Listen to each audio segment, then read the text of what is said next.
Hi, welcome back. This is a video series about JavaScript execution context, and this is the second video.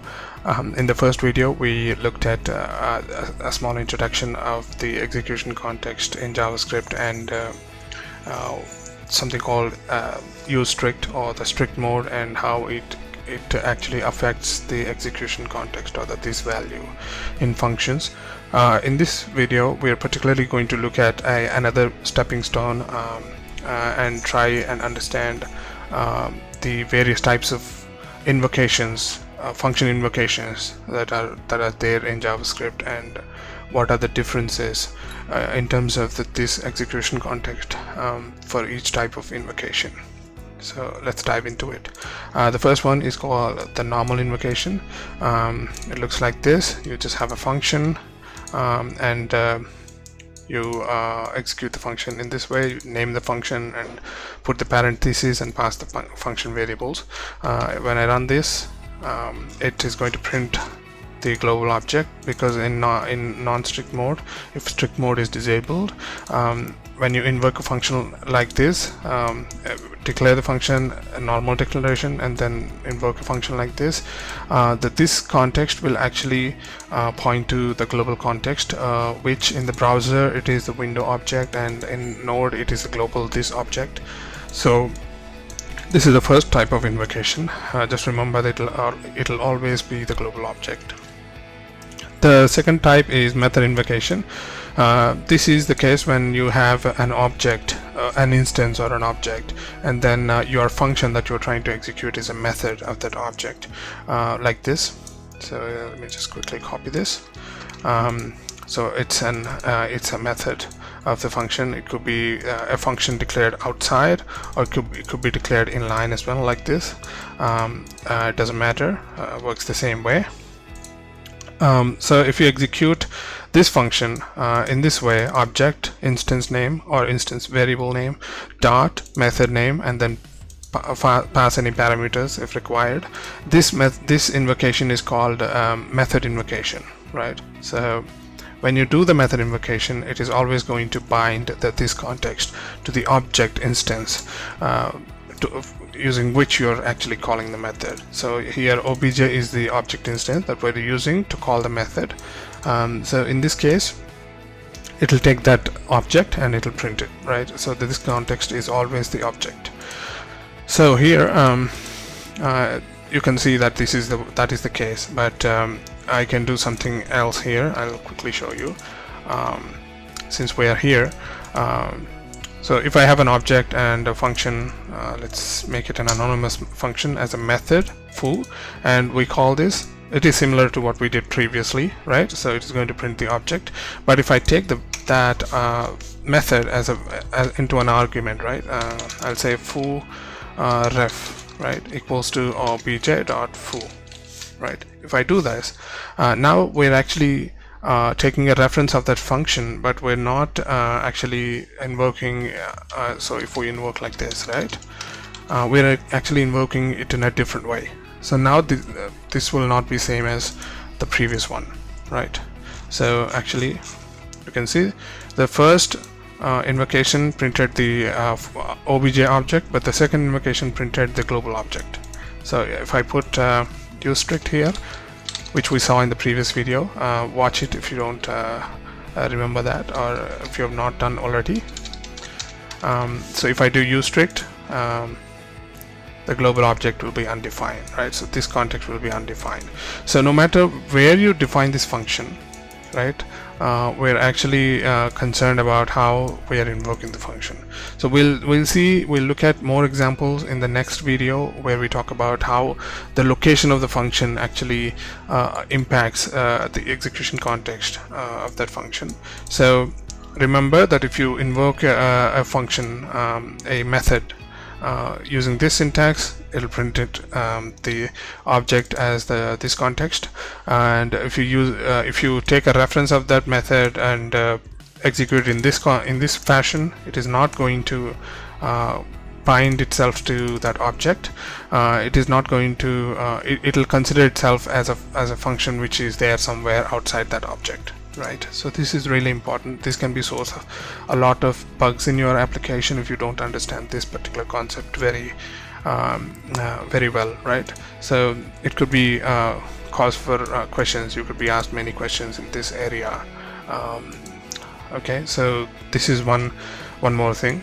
The third type of binding, the third type of method invocation or function invocation we're going to talk about is called explicit binding invocation. So here we have a similar setup. We have a function foo, we have an object obj, and it doesn't have the function foo as a method. It just has a bar prop with 10 as the value, and what we're doing is we're invoking a prototype method for the function called .bind. So there are three prototype methods for each function that get attached to each function name, and those are the bind, the call, and apply methods. These three methods can be used to change this context binding for any function. In this case, what we're doing is we're taking the function, we're explicitly telling it to use this object that we define here as this context. So the .bind execution does that. So what this does is, in case of bind, it'll actually return a new function with its object, with this reference bound to that object forever. Okay, so and then you execute it as if you're executing it in a normal way. So you're not executing as if you're not executing like this obj dot. It's not actually adding a method to that object. You're not saying bound foo like this. This will actually error out because you're not adding a prop like that, but you're actually taking the bound function into a variable, and you're executing the variable as if it's a normal function. So when you see this syntax, this on line number 11, first of all, let's see if this output works. Here you can see the bound function is executed and it is logging the object it is bound to, and you can see bar 10 is the object it's bound to. One thing is, we've seen the normal function execution here, right? And we've seen the bound foo function execution. They look similar in terms of syntax, right? It's the name of the function and the parentheses. So if you're looking at this kind of syntax and you're still seeing issues with your bound object, you would have to go back and see how this variable is created, how this function is created. So if it's created in this way, then the cause would be that you're looking at a different object instead of looking at the correct object. So that's the explicit binding. You can bind any function to any object in this way, and you'll get the new function out of it. By the way, you can pass arguments as well, A, B, C, which you can actually get if you want to bind any of the arguments as well along with the context. You can pass here as well. So what this does is it'll actually return a function with not just the execution context specified or declared or bound, you're also binding the argument. So you're saying, okay, this function is something that whose first, second, or third arguments are already declared or already specified. So this context is specified, which is the obj, and the first, second, third arguments are also specified, which are 1, 2, 3 respectively. So this is pre-populated, right? That this context is pre-populated for that function, and the 1, 2, 3 where the parameters are also first, second, third parameters are also pre-populated for that function. So let's come to that. So that is actually, we're going to discuss that in a little bit, but we want to cover two of these other methods that we have before we go there. So let me quickly copy those as well. So we have the call and apply methods as well. Let me quickly open the function class. So this is the function class, and this is from where each function gets its prototype and its other things. So this is what gives the function its arguments, display name, length. Length specifies the number of arguments that a function gets. So you can check the number of arguments, not just I mean, if you want to check it, if you know the arguments keyword, you can actually do dot length to get it, or you can also do that function name dot length to get the number of arguments that it was passed. But that's not what we're looking for here. So we're looking for the instance methods, which as you can see, the apply method is there, bind method is there, call method. These are all methods added to its prototype. So every function is an instance of that function class, so it gets the values as well. So going back to here, the call and apply, they differ from bind in a very specific way, because the bind function actually returns a new function, right? But the call and apply are actually executing the function directly with that context, with the new context that we're passing here as the first argument. They are not returning a new function. They're executing that function with that context, and whatever is the output of the function, that is what they are returning. Okay, so if I quickly run this, you can see we are binding obj and obj in call and apply, and then we're logging that object, and it's printing bar 10, right? So that is the case. So there's no difference in terms of the only difference between the bind and these two methods is that they execute immediately. They are not returning a new function.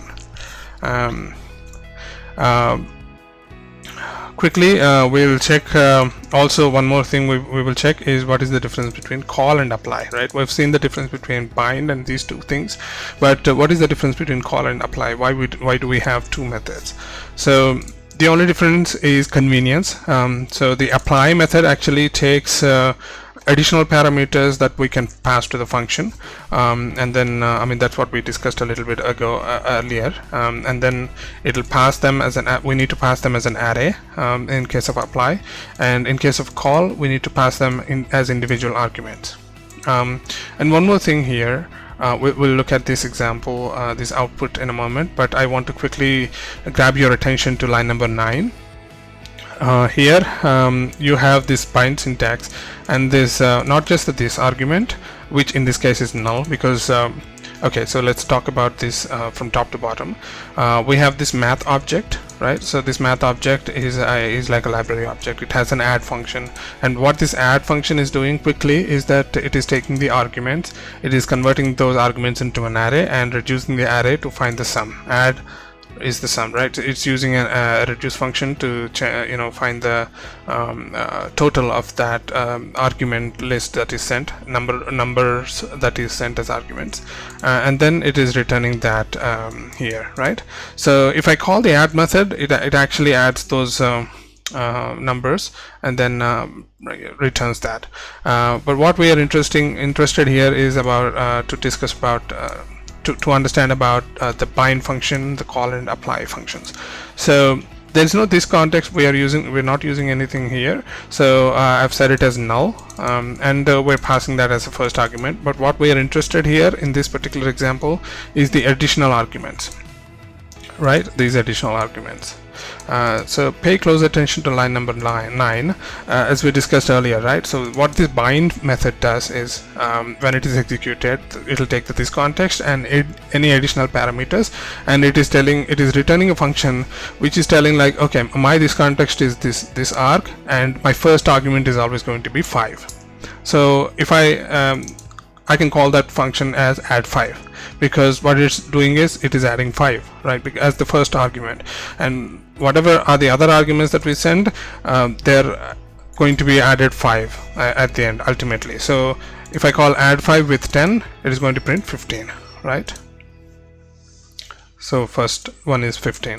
The same thing is happening here without creating a new function, right? So what's happening here is it is taking this argument as the first argument, and then 5 and 10 are passed as additional arguments in case of call, and here 5 and 10 are passed as an array as the second argument here.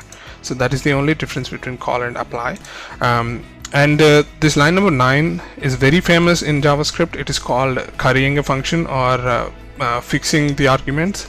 It is very useful if you want to convert an existing API into something more declarative, like this. Add 5 is a declarative function which says, okay, I am declaring that I'm going to add 5 to whatever you pass it to me.